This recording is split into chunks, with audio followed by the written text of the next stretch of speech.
하나님의 말씀은 마가복음 2장 1절에서 12절 말씀입니다. 마가복음 2장 1절에서 12절 말씀입니다. 신약성경 55페이지에 있습니다.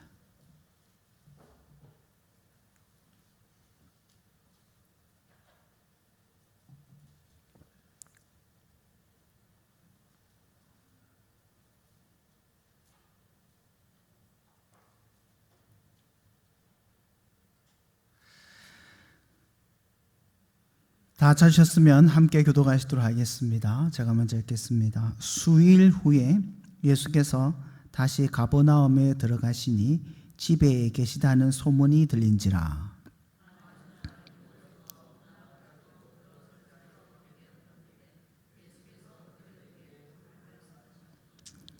사람들이 한 중풍병자를 네 사람에게 메워 가지고 예수께로 올세.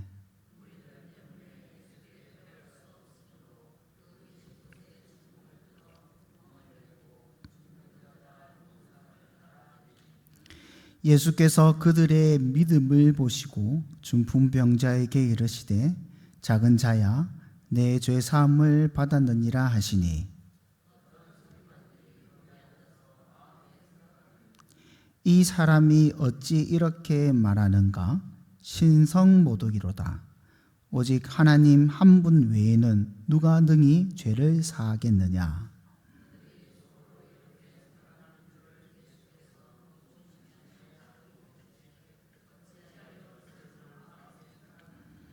중풍병자에게 내 죄 사함을 받았느니라 하는 말과 일어나 내 상을 가지고 걸어가라 하는 말 중에서 어느 것이 쉽겠느냐?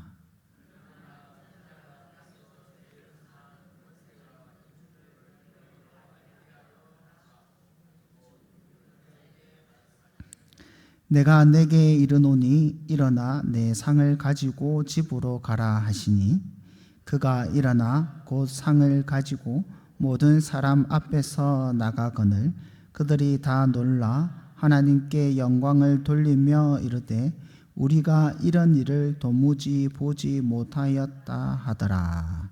아멘. 오늘 마가복음 말씀을 가지고 죄를 사하시는 예수님이라는 제목으로 말씀을 나누기 원합니다.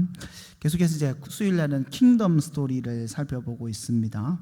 지금 킹덤 스토리의 주요 내용은 신약을 중심으로 특히 마가복음을 중심으로 예수님의 행적을 지금 살펴보고 있습니다. 여러분 예수님께서 공생애 동안 하신 일을 크게 세 가지로 요약할 수 있습니다. 첫 번째 고난 당하시는 일, 두 번째는 가르치시는 일, 세 번째는 표적을 행하시는 일, 이렇게 세 가지 사역을 하였습니다. 오늘 본문은 그 세 가지 중 표적을 행하시는 장면이 나타나고 있습니다. 예수님께서 가버나움으로 가셨습니다. 이 소문을 듣고 예수님의 말씀을 듣고자 많은 사람들이 모였습니다. 그래서 예수님이 계시던 집에 사람들로 꽉 차게 됩니다. 예수님께서 그 가운데 헬라어로 로고스죠. 로고스를 말씀하십니다. 즉 가르치시는 사역을 하신 겁니다. 이때 사건이 납니다. 중풍병자 한 사람이 네 사람에게 메워가지고 예수님께 나온 것입니다. 사람이 너무 많아 들어갈 수 없어서 지붕을 뜯어 구멍을 내고 중풍병자가 누운 상을 내어 달았습니다. 예수님께서는 이들의 믿음을 보시고 중풍병자에게 죄사함을 선언하십니다. 문제는 이제 여기서부터 시작하는 거죠. 이 광경을 지켜보고 있던 어떤 서기관이 마음속으로 생각했습니다. 이들의 생각하기를 아니 어떻게 사람이 죄사함을 선언할 수 있는가?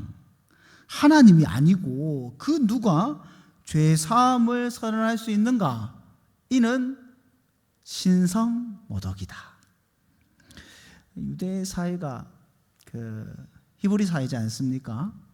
하나님을 믿고 아브라함의 자손이라고 자부하는 사회입니다. 이 사회에서 가장 큰 죄가 뭐냐? 신성모독이죠. 신성모독. 유대인들이 예수님을 십자가에 못 박아 죽일 때 그 제목이 뭐였습니까? 신성모독이죠. 신성모독. 즉 서기관들은 율법의 해석자이고 율법에 전통하였던 이 서기관들 눈에는 예수님의 죄 사함의 선언은 신성모독이고 참남한 행태입니다. 복음서에 기록된 중풍병자의 사건은 바로 이 예수님의 죄 사함의 권세, 여기에 딱 초점이 맞춰가지고 기록이 되어 있습니다. 오늘 우리는 중풍병자를 고치신 사건, 예수님의 병고침의 사건의 의미와 그리스도의 죄 사함의 권세가 어떤 관계가 있는가, 이걸 이제 살펴보고 함께 은혜를 나누고자 합니다. 여러분, 예수님의 병고침의 역사는 단지 의료행위가 아닙니다. 단순한 의료행위가 아닙니다. 성경은 이를 표적이다라고 말씀하고 있습니다. 이해하셔야 될 것이, 예수님이 하던 모든 것은 다 하나님의 계시입니다. 예수님께서 직접 말씀하신 것도 하나님의 계시고요, 예수님의 행동 하나하나가 다 하나님의 계시입니다. 예수님이 태어나신 것도 하나님의 계시입니다. 예수님의 이 병고침도 사실 표적입니다. 그럼 예수님께서 표적을 행하시는 목적은 무엇이냐? 예수님께서 이 표적을 행하심으로 무엇을 증거하시기 원하시느냐? 우리 이 답을 성경에서 찾아야겠죠. 요한복음 20장 30절에서 31절 말씀을 보면 이런 말씀이 있습니다. 예수께서 제자들 앞에서 이 책에 기록되지 아니한 다른 표적을 많이 행하였으나 오직 이것을, 그러니까 표적을 기록함은 목적이 나옵니다. 너희로 예수께서 하나님의 아들 그리스도이심을 믿게 하려 함이요. 첫 번째 이유입니다. 예수님을 하나님의 아들 그리스도임을 믿게 하려 함이요. 두 번째는 또 너희를 믿고 그 이름을 힘입어 생명을 얻게 하려 함이라. 요한복음에서 예수님이 행하시는 표적의 목적은 바로 예수님께서 구원자이시고 그리스도이시고 영생을 주시는 분임을 믿게 하려고 기록한 것이다. 또 이를 통해서 너희가 믿고 그 이름에 힘입어 생명을 얻게 하려고 표적을 행하시는 것이다 라고 말씀을 하고 있는 겁니다. 예수님께서 표적을 보이시고 또 성경을 이를 기록한 목적이 바로 예수가 그리스도다, 예수님이 구원자이다 라는 것을 알고 믿게 하는 거고, 좀 더 확장된 개념으로 하나님의 나라 안으로 들어오게 하시려고, 초대하시려고 표적을 행하시는 겁니다. 이런 맥락에서 예수님의 행하신 이 병고침의 표적은 두 가지로 설명할 수 있습니다.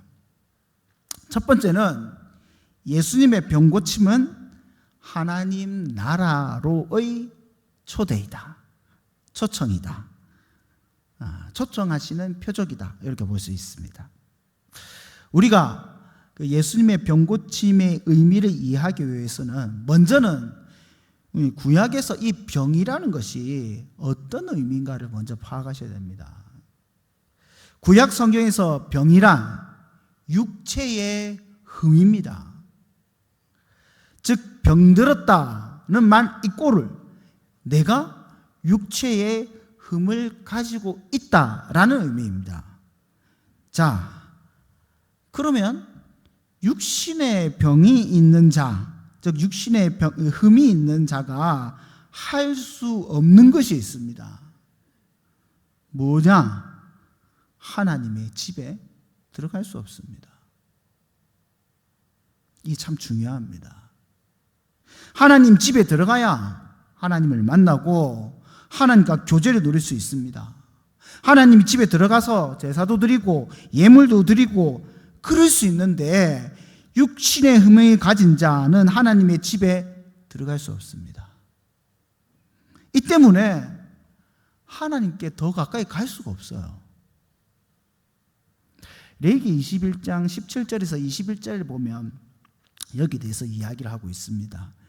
육체에 흠이 있는 자, 그는 하나님께 음식을 드리려 가까이 오지 못할 것이며, 누구든지 흠이 있는 자는 가까이 하지 못할지니 곧 어떤 사람이냐, 맹인이나 다리 저는 자나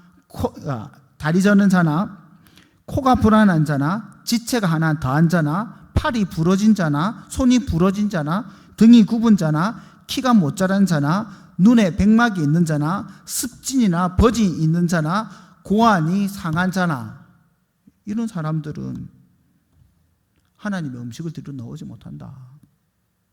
여호와 앞에 화제를 드리러 나오지 못한다라고 말씀하고 있습니다. 구약 안에서 육신의 병은 육신의 흠이며, 이 육신의 흠을 갖고 있는 자는 하나님께 나아가는 것이 제한되어 있습니다. 그래서 하나님께 드리는 제물도 어떻게 합니까? 반드시 흠이 없는 걸 드려야 합니다. 여러분, 제물은 제사를 드리는 사람을 상징하는 것 아닙니까? 흠이 없는 자만이 하나님 앞에 나아갈 수밖에 없다. 흠이 없어야 하나님께 나아갈 수 있다라는 것을 보여주는 겁니다. 병은 육신의 흠을 보이는 겁니다. 병은 육신의 흠이고 또한 부정이기 때문에 하나님께 나아갈 수 없게 되는 거죠. 이를 가장 잘 드러내 보이는 병이 뭐냐? 우리가 알고 있는 나병, 유출병입니다. 여러분, 나병은 그냥 우리가 문둥병자 이렇게만 알고 있는데 더 광범위합니다. 오히려 피부병에 가깝습니다.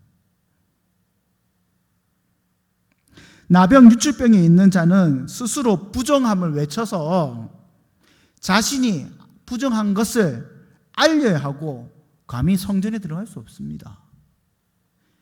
심지어는 하나님의 백성 공동체 안에도 살아갈 수 없어서 이스라엘 진 밖에 내쫓김을 당해야 되는 겁니다. 이런 나병 환자, 유출병자를 예수님께서 고치셨다. 신약 성경에 많이 나오지 않습니까? 나병 환자, 유출병자를 예수님께서 고쳤다. 이게 무슨 의미겠습니까? 이제 이들이 하나님의 백성 안으로 들어올 수 있게 되었고, 이제 이들이 하나님의 나라 안으로 들어와서 함께 살 수 있다라는 것을 보여주는 겁니다. 이제 마음껏 하나님 집에 들어가서 제물을 드릴 수 있고, 제사를 드릴 수 있고, 하나님과 교제를 나눌 수 있고, 하나님과 더 가까이 지낼 수 있다라는 것을 보여주는 겁니다. 그래서 예수님께서 나병 환자가 고쳐지면 뭐라고 하십니까? 저 가서 의사한테 가가지고, 용한사한테 가가지고 다 난지 확인해라 이랬습니까? 아니죠. 제사장에게 보이라. 제사장에게 보이라. 왜 그렇습니까? 이들에게, 이 나병 환자들에게 중요한 것은 병이 다 나았나 이것보다 자기가 하나님의 성전에 들어갈 수 있는가 없는가, 이제 다시 하나님의 백성 공동체 안으로 들어갈 수 있는가 없는가, 이게 더 시급한 문제였기 때문입니다. 제사장이 하는 일이 그겁니다. 이 사람이 흠이 있는가 없는가를 확인하여서 백성 안으로 드리는 것, 하나님의 성전 안에 드리는 것을 판별하는 자가 제사장입니다. 그래서 예수님께서 병을 고치신다라는 것은 그가 하나님 나라 안으로 들어올 수 있게 부정을 제거하는 겁니다. 이것이 바로 병든 자를 하나님 나라에 들어올 수 있도록 그리스도 대신 예수님께서 초대하는 거죠. 병이 다 나았다. 이제 들어와라. 하나님 나라에 들어와라. 초대하시는 겁니다. 두 번째는요, 예수님의 병고침의 의미는 오늘 본문에서 직접 드러났듯이 병고침은 죄사함의 표적입니다. 병고침이 죄사함의 표적입니다. 오늘 예수님께서 지붕을 뜯고 내려온 이 병자에게 병고침을 먼저 선언하지 않았습니다. 내 상을 갖고 일어나라 이 말씀하기 전에 중풍병자에게 가장 먼저 하신 말이, 예전에는 소자야 했죠. 지금 작은 자야, 내 제사함을 받았느니라. 이 말씀을 먼저 하십니다. 이 말씀은 다른 병자를 고치실 때도 사용하셨던 말씀입니다. 또 본문에 나중에 이 중풍병자를 낫게 하시고 어떤 말씀으로 이 모든 사건, 이 표적의 사건을 결론을 지으셨냐면, 인자가 이 땅에서 죄를 사하는 권세가 있는 줄을 너희에게 알게 하려 하심이라. 이걸로 결론을 맺습니다. 즉 예수님께서 중풍병자를 고치신 이유가 예수님 자신이 죄를 사하는 권세가 있는 분이심을 알려주기 위해서. 그래서 예수님의 병고침은 죄사함의 표적이 되는 겁니다. 죄가 있으면 병이 있는 것과 같은 상태, 같은 문제에 직면하게 되거든요. 병이 있으면 하나님의 집에 들어갈 수 없고 하나님의 공동체 안에 머물 수 없듯이, 죄가 있으면, 죄가 있는 자는 하나님의 백성의 공동체 안에 머물 수가 없습니다. 죄가 있으면 하나님의 집에, 하나님의 존전에 나아갈 수 없습니다. 때문에 예수님의 병고침의 의미와 죄사함의 의미는 같은 것입니다. 하나로 연결되어 있습니다. 오늘 이 중풍병자에 시달려 중풍병에 시달려 하나님께 나아가지 못하는 자를 죄에 시달려 하나님께 나아가지 못하는 죄로 여기시며 죄사함의 선언으로 그가 짊어지고 있던 이 모든 죄의 짐을 다 벗어버리게 하시는 겁니다. 그런데 이걸 지켜보고 있던 서기관은 도대체 이해할 수 없고 참남하게만 보이는 거죠. 왜냐하면 서기관이지 않습니까? 얼마나 율법에 빠삭하겠습니까? 이런 자신이 잘 알고 있는 율법에 따라서 죄사하면 어떻게 됩니까? 속건제, 속죄제, 번제를 드려 죄사함을 받아야죠. 희생제물 드려서 죄사함을 받아야죠. 그런데 아무 제사 없이 죄사함을 선언하는 것은 기가 막힌 일입니다. 율법의 절차를 따라서 성전에 가가지고 제사하는 게 보이고, 정결케 하는 정결 예식을, 제의식의 죄사함의 예식을 치러야 되는데, 이 모든 절차를 다 무시하고 오직 하나님만이 하실 수 있는 죄사함의 선언을 이 예수님께서 하시니, 이 속된 말로 서기관들이 기가 막히고 코가 막히는 겁니다. 지금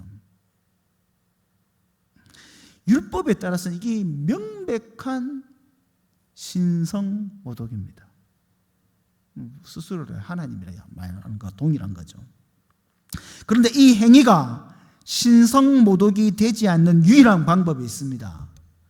그것은 바로 예수님이 참 대제사장 되시고 예수님이 참 하나님 되시면 되는 겁니다.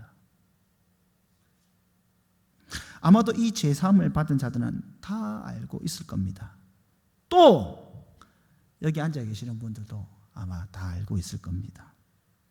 예수님께서 참되신 대제사장 되시고 또한 하나님이라는 것을, 하나님이심을 다 알고 있습니다. 그리스도의 사죄의 은총을 받은 자라면 예수님께서 진짜 하나님이시구나, 이분이 진짜 제사장 되시구나라는 것을 알 수밖에 없는 겁니다. 그래서 여러분, 참 하나님 되시고 참 제사장 되신 예수님의 이 죄사함의 선언은 신성모독이 아니라 뭡니까? 언약의 성취죠. 언약의 성취죠. 구원의 성취가 되는 겁니다. 예수님께서 병을 고치심으로 죄사함의 역사를 보이심으로 자신이 바로 수많은 선지자들이 예언하였고 또 수많은 구약의 직분자들이 예표하였고 모세의 율법과 절기들이 가리키고 있는 그 메시아가 바로 나다. 그걸 대놓고 지금 보여주시는 겁니다. 예수님의 이런 표적을 보고 이것을 깨닫는 자는 요한복음에 말씀하신 바와 같이 예수님께서 하나님 아들 그리스도이시구나 라는 것을 알게 되고, 또 그 이름에 힘입어 뭘 얻습니까? 생명을 얻게 되는 겁니다. 그러나 예수님의 표적을 보고도 이 서기관처럼 계속해서 기가 막히고 코가 막히고 신선무덕이다 이러면 이제 생명을 얻을 수가 없는 겁니다. 사랑하는 성도 여러분, 예수님께서 하나님의 아들이시고 그리스도 되심을 믿으십니까? 믿으십니까? 예, 아멘입니다. 예수님께서 죄사함의 권세가 있으시고 우리로 하나님께 담대히 나아가도록 초청하시고 생명을 주신 분이심을 믿으십니까? 아멘이십니다.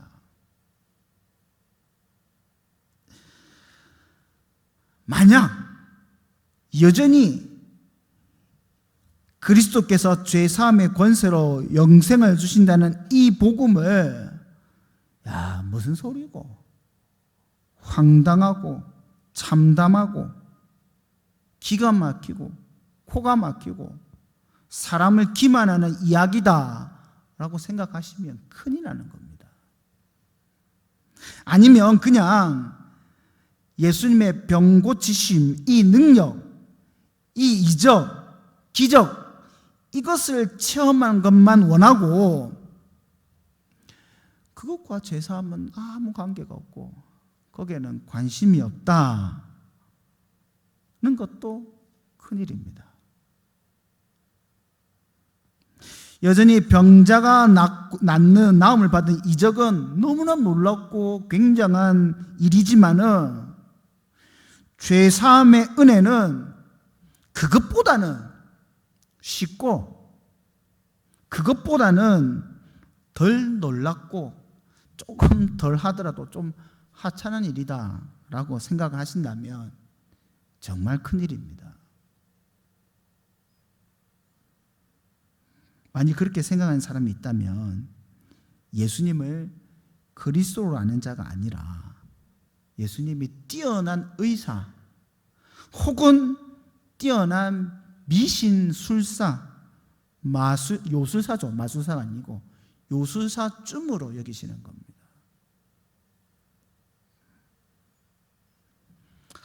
예수님이 이런 비유를 하셨습니다. 왕이 잔치를 열었습니다. 사전에 초청장을 다 보냈죠. 그래서 이 잔치 날에 종들을 보내서 이 초청장을 보낸 사람들 보고 속히 와라 하고 시켰습니다. 근데 이들의 반응이 어땠느냐? 아이고, 나는 이 소를 사가지고, 나는 밭을 사가지고 이거 좀 테스트를 해봐야겠는데, 아이고, 나는 지금 결혼을 해가지고 신혼여행해서 내가 갈 수가 없습니다. 다 거절했어요. 다 거절했어요. 그러니 왕이 진노해서 종들을 다시 동네를 보내가지고 다른 사람들을 초청해서 이 잔치 자리를 채웁니다. 그때 어떤 사람들이 모였냐? 몸 불편한 자, 병든 자, 저는 자, 맹인, 이런 자들이 왕의 잔치에 모여가지고 이 잔치 자리를 채웠다는 말입니다. 이들이 원래 잔치에 참여할 수 없는 자들입니다. 즉 하나님 나라에 들어올 수 없는 자들입니다. 참여할 수 없는 자들이죠. 그런데 이런 자들을 불러서 이 잔치를 채웠다니까요. 무슨 말입니까? 원래 초청을 받았던 유대인들은 그리스도의 초청 앞에 응하지 않고 잔치 자리에 안 놓은 거예요. 근데 누가 왔습니까? 병든 자, 저는 자, 몸 불편한 자, 맹인들이 온 거예요. 이 자리에. 원래 초청받지 못했던 자들이, 쫓겨났던 자들이, 이방인들이 여기에 참여하게 되는 겁니다. 여러분, 여기 이 병든 자, 저는 자, 맹인이 우리 아닙니까? 우리가 병든 자 아닙니까? 우리가 맹인이지 않습니까?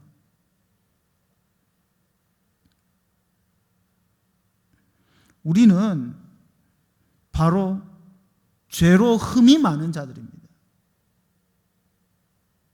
죄로 앞도 못 보고 사지도 못 쓰고 들어 누워서 아무것도 못하는 자들입니다. 이런 자를 하나님께서, 그리스도께서 잔치 자리에 불러주시는 놀라운 은혜를 우리에게 입혀주신 겁니다.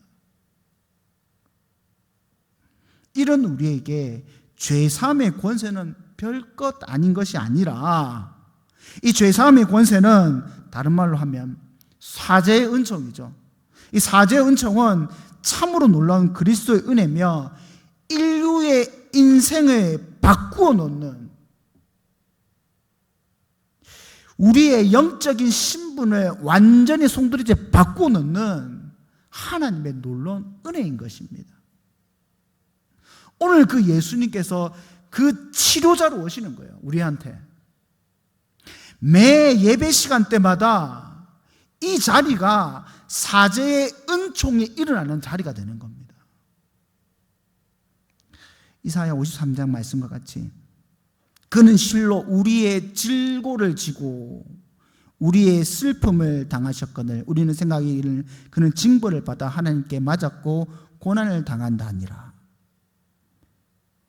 그가 찔림은 우리의 허물 때문이요 그가 상함은 우리의 죄악 때문이라. 그가 징계를 받음으로 우리가 평안을 누리고 그가 채찍에 맞음으로 우리는 나음을 받았도다. 너무나 유명한 말씀이죠. 네, 보십시오. 그는 실로 우리의 질고를 지고, 질고가 뭡니까? 질병의 고통 아닙니까? 질병의 고통이 뭐로 끝납니까? 죄사함의 은혜로 끝나지 않습니까? 메시아가 당한 이 질고의 지심은 우리의 죄사함의 표징을 보여주기 위한 것입니다. 그 죄사함의 표징, 놀라운 은혜가 매 예배 시간마다 이것이 반복되어지는 거예요. 여러분, 우리의 인생, 우리의 생명, 우리의 안식, 이 모든 것들이 사실상 죄와 매우 깊은 연관이 있습니다. 교회 안에 수많은 문제들, 인생의 수많은 문제들, 여러분 관계의 문제들, 집안의 문제들 자세히 들어보십시오. 그 안에 뭐가 들어있습니까? 죄의 문제가 들었어요. 죄의 문제가. 모두 하나같이 죄인인 나의 연약함 때문에, 죄에 넘어진 우리의 어리석음 때문에 교회가 힘들고 내 삶이 어렵고 내 가정이 힘든 겁니다. 이 때문에 오늘도 많은 교회들이 죄의 병들어 들어 누워 있는 겁니다.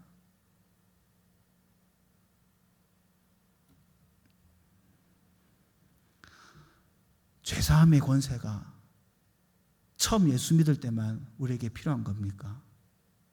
아닙니다. 아닙니다. 물론 우리의 죄가는 예수 그리스도 앞에서 단번에 용서하심으로 우리의 현재, 미래, 과거의 모든 죄가 다 사라졌습니다. 그럼에도 불구하고 우리가 왜 이 은혜의 보좌 앞에 나와서 그리스도 앞에 회개와 죄사함의 은혜를 구하는 겁니까? 그것 때문에 제가 원래 있던 죄가 용서받고 다시 싸우면 그 죄 때문에 다시 또 와서 또 용서받고, 이 의미가 아닙니다. 우리 죄는 이미 다 용서받았습니다. 그럼에도 우리의 옛자 때문에, 우리의 못난 죄성 때문에 여전히 죄에 매여 있는 우리가 그 은혜의 보좌 앞에 나와서 이 죄의 문제를 해결하고자 하는 겁니다. 여러분, 죄의 문제는 내가 결단을 해서, 내가 노력을 해서 그렇게 해결되는 게 아닙니다. 죄의 문제는 그리스도의 은혜가 아니고는 결코 결코 해결할 수 없습니다. 다 경험해 보시지 않습니까? 예. 주여, 내가 다시는 하지 않겠습니다. 저도 예전에 그 죄의 문제 때문에 너무 고민이 돼가지고 이 성경책에도 혈수도 한번 써봤습니다. 하나님, 제가 절대 죄를 지지 않겠습니다. 애나 콩콩 일주일 지나니까 또 죄 짓고 있더라고요. 이게 우리 결단과 결심으로 되는 문제입니까? 아닙니다. 은혜로 해결되는 문제입니다. 은혜로. 그래서 우리는 은혜의 보좌 앞에 나아가 그리스도 앞에 주여, 이 죄인을 용서하소서. 나의 연약함을 긍휼히 여기사 주의 은혜로 말미암아, 우리의 처음에 찬양으로 성령 하나님을 간구했지 않습니까? 성령 하나님으로 말미암아 내가 이 죄로부터 자유케 하여 주시옵소서. 나 이 못난 자아가, 이 못된 내가, 나로 어쩔 수 없는 이 공고한 나를 그리스도의 은혜로 말미암아, 성령 하나님의 능력으로 말미암아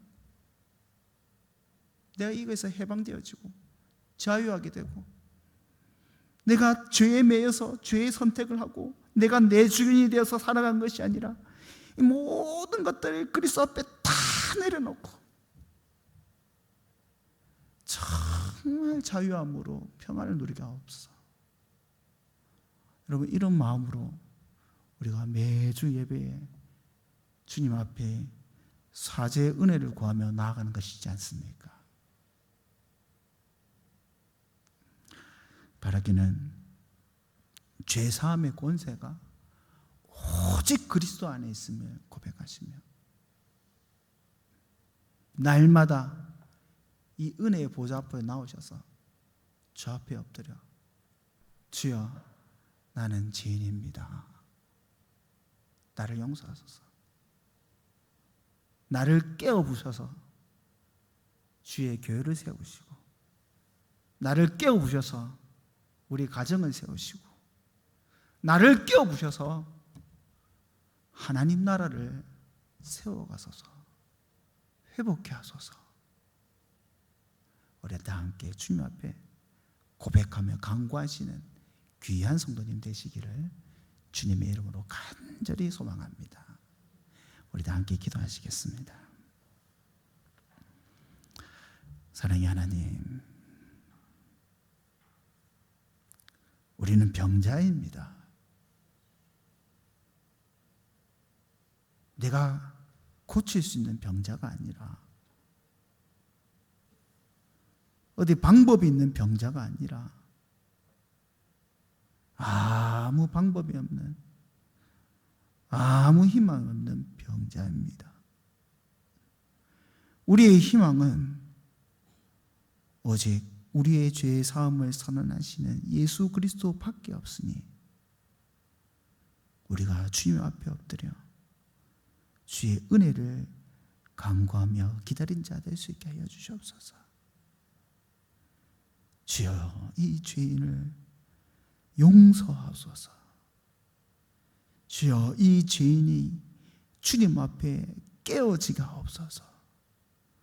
주여, 이 죄 많은 자를 주께서 일으켜 세우소서. 하나님께서 우리 가운데 귀한 은혜의 역사, 제3의 놀라운 평강의 역사를 우리에게 보여주실 줄 믿사오며 이 모든 것 예수님의 이름으로 기도드리옵나이다. 아멘.